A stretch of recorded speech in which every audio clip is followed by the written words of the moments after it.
ما کار آمدیم، ما روزه را چه میگیریم؟ به خاطر یک ماهی کاریتون اینا بگذار شما $1000 یافتید.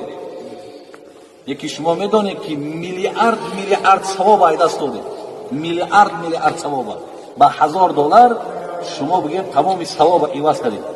میگه روزدار به دو چیز خرسند است. یکم کدام وقتی که اذا افطر فرح بفطره. پیامبر میگه یکم خرسندی روزدار همینه که وقتی ساعت روزشکایش میاد بین دقیقه را نگاه میکنیم، 3 ساعت خرسندیم، همین دستمون توقع دراز کردیم، خرسندی فراوان میگیرم. یک خرسندی. دویم خرسندیش اذا لقی ربه فرح بصومه.